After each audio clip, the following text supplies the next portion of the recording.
Morning and welcome to the show. The topic this morning is adolescent pregnancy, and we are fortunate to have with us as our guest Dr. Ellis, Cheryl Ellis, an associate professor at Middle Tennessee State University in Murfreesboro, Tennessee.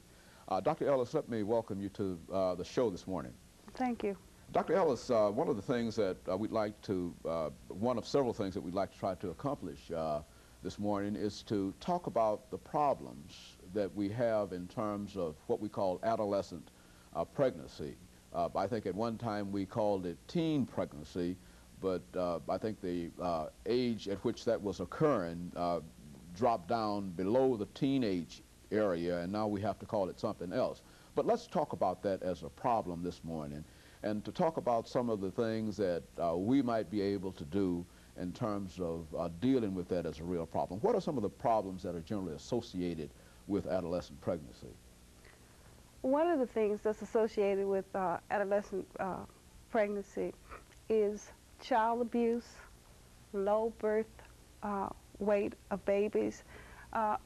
Many of the health problems and social problems that affect children are very, very prominent among the adolescent who has a child. And so right up front, we're talking about some of the basic problems dealing with society. I think you mentioned the fact of child abuse and et cetera. Mm-hmm. Now, how is this a problem? And give us some information in terms of the ramifications of it. What does it actually mean? It's a very vicious cycle. You have a 14 or 15-year-old who has a child. She does not normally continue high school. She does not have the information that she needs to raise a child. She has no parenting skills.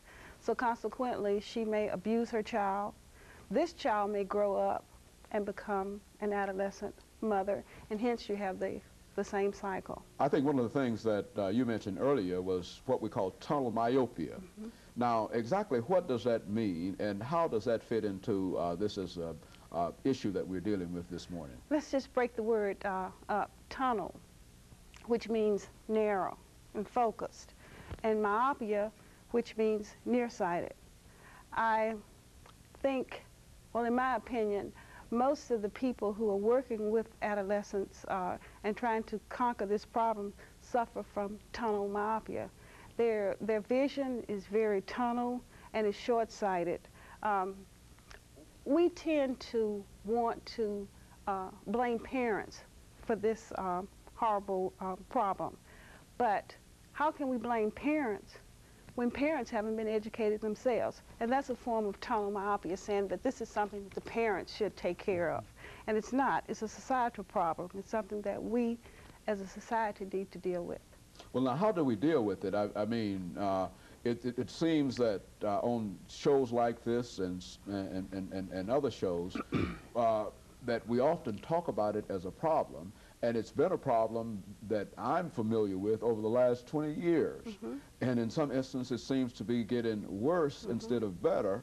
And yet, it seems that there is no solution. Now, as a person who has been involved in the professional aspect of solving it as a problem, what are some of the possibilities of dealing with it and bringing it under some kind of manageable proportion? Certainly we might not solve it, but how can we manage it? The first thing that we have to do is to be very, very honest about this. What we're doing is not working. We have to admit that. Everything that we're doing now is not working. And one of the main things that we're doing is putting it in the laps of parents. The school, the clergy, the church, and other social institutions have to come together and say, we've got to do something different. We can't continue to do what we have been doing, and that's putting it in the laps of parents. One of the things that I think that we can do is to really implement some of the curricula that have been put out for our schools. K through 12 should have a good sex education program, but a lot of people go really crazy when you mention a sex education program in the schools, but we need that. Well, it needs to start in the kindergarten. Well, as a matter of fact, I think that not long ago we spoke with Dr. Bailey of the Metro Health Department, and she indicated, as you're now indicating, that the schools are perhaps not doing as much as they should do. The church is not doing. Let's look at some of those problems from your perspective, which is to say she looked at it primarily from a medical profession, but let's look at it from sort of a social perspective. What should the schools do, and if you had the opportunity to, quote, dictate to schools in terms of solving this as a problem, what would you say to the schools this morning? The first thing that I'd do would be to encourage them to start teaching human sexuality in kindergarten.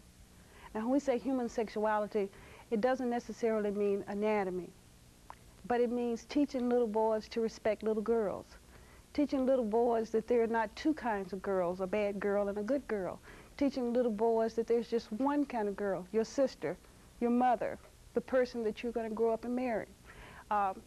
Taking kids to the bathroom of the opposite sex and showing them the different utensils and equipment that's in the bathroom so they get acquainted with the differences in the body, so when they're 13 and 11, it won't be such a big mystery or a mystique about it. Well, as a matter of fact, I think one of the things that we generally find is that this is also one of the contributing factors to what we call AIDS, that is teenage pregnancy and AIDS sort of intertwined. But now, in some instances, we find that there's quite a bit of opposition in terms of introducing our young people to an AIDS curriculum. And you mentioned the fact that we ought to start at kindergarten. But I think even some of the most progressive curriculums dealing with this as a problem will almost omit the first 2 or 3 grades, and they'll only start picking this up at the 4th grade. Now, what do you think about that as a problem? I worked on a task force for the state of Tennessee, and we developed terminal objectives for kindergarten and 1st grade dealing with AIDS. Now, how did that task force operate, and why don't you give us some information relative to that? Oh, well, we got together and we just developed these objectives, and I think one of the objectives that we had for kindergarten was to just talk about the disease, not go into really deep detail about the disease, but talk about some of the things that the kids have heard on television. What we have to realize is that our children are being educated and, well, miseducated by the media, and we're not doing anything in our schools to combat that or to help our kids understand what the media is pushing on them. Our kindergarten kids know about AIDS. Don't you think? Well, I would imagine certainly they do. But it's a kind of education. That's right. They're not getting accurate information, and we have to do that in the schools. Now, I think and the state of Tennessee is prepared to do that. But each county, each school district has to opt to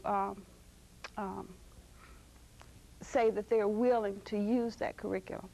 And of course, you can make the curriculum, and you've already on this task force designed a curriculum that will deal with AIDS as an issue that could be discussed and used in the lower grades in kindergarten, but it's up to each school district to make that decision. Now, how many school districts, to your knowledge, have...